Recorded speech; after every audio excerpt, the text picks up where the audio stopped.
Science का दौर है। एक सीड, बीज, जो किसी शजर का बीज है, किसी फल का, किसी भी चीज का बीज।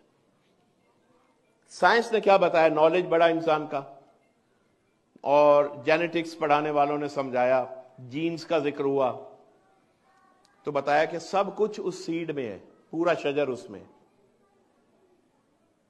आप कहें जी हमें दरख्त की जड़ें कहां हैं, जो पढ़ा लिखा वो कहेगा वो भी सीड में है। मैं एक बहुत अहम बात कहने जा रहा हूं। आप कहेंगे शाखें कहां हैं दरख्त की, वो कहेगा सीड में, बीज में है। और अगर खवातीन भी खामोशी से सुने तो कोई ना कोई बात पल्ले पड़ जाएगी कि सीड एक बीज। कुरान में कहते हैं ना सब कुछ है, लेकिन आपको नजर नहीं आता। हत्ता मैंने अभी मिसाल दी, नमाज भी नहीं नजर आ रही। आप अपनी शक्ल दिखाएं, कुरान में नहीं मिलेगी। मैं बताता हूं कैसे मिलेगी, मिल सकती है, फार्मूला मैं बता रहा हूं। सीड की मिसाल ले लें। सीड में आप कहिए कि दिखाइए इसमें जड़ें कहां हैं, वो कहेगा नहीं, कहीं नहीं है, नजर नहीं आ रही, मगर हैं इसी में। शाखें कहां हैं, तना कहां है, स्टेम, नजर नहीं आ रहा मगर इसी में। पत्ते इसी में, फल, बीज जो दोबारा लगेंगे इसी में, लेकिन नजर तो कुछ नहीं आ रहा। आप एक स्टूडेंट पढ़ा लिखा, वो आपको कायल कर लेगा कि इसके अंदर कोडेड है, जीन्स की सूरत में कोडेड है।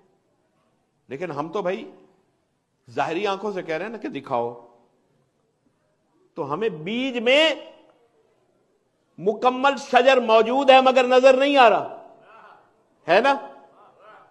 अब बैठे रहिए, बीज की हाथ में लेके तिलावत करते रहिए बीज की। आपकी बीनाई तो दुनिया से रुखसत हो जाएगी। आपकी इन आंखों को बीज के अंदर न जड़ें नजर आएंगी, न पत्ता नजर आएगा, न तना नजर आएगा, न फल नजर आएगा, मगर सब कुछ है बीज में। तो अब एक बच्चा जो समझदार है वो आएगा, जो पढ़ा लिखा हो गया वो आके कहेगा भैया बीनाई को मत, अपनी बीनाई को मत थकाओ। इसका एक तरीका है, हर चीज नजर आ जाएगी। बहुत अहम बात कहने जा रहा हूं। कैसे? वो कहेगा यहां तुराब में, मट्टी में इसको बो दो, इस बीज को बो दो, 5-7 दिन इंतजार करो, इसकी जड़ें भी निकल आएंगी, इसके पत्ते भी निकल आएंगे, इसकी शाख भी नजर आएगी, इसका तना भी नजर आएगा। तो भाई एक बीज जिसमें अल्लाह ने सब कुछ रखा है, तुम देखकर पकड़ के तिलावत करते हो, तुम्हें कुछ नजर नहीं आता, लेकिन जब तुराब के हवाले करते हो तो वही बीज अपने सारे राज अफशा कर देता है। इसीलिए हम कहते हैं कि कुरान को भी उसी बीज की तरह लेके बैठे न रहो। तुम्हें कुरान में ये रत्ब याबस नजर नहीं आएगा। हाँ, उसे बीज को तुराब के हवाले किया जाए और कुरान को अबू तुराब के हवाले कर दो।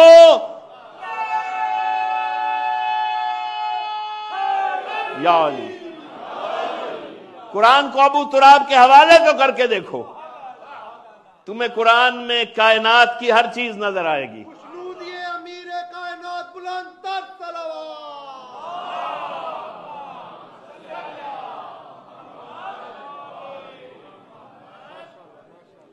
तो हर चीज पे सजदा न करो, झुको नहीं। भाई हम सजदा अलम को नहीं करते। इतराजात कुरान में कहां है भाई?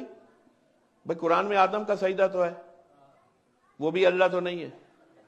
पर मैं अपनी कौम से ये बात इसलिए थोड़ी सी ये पहले एक चीज बता दूं कि हमने इसको रिवाज नहीं दिया कि हम जाके अलम के सामने सब सजदा करें, क्योंकि जो आपकी मिल्लत के, आपके दीन के नाशनास लोग हैं, जो हासिद हैं, जो सिर्फ इल्जाम तराशी में मसरूफ हैं, वो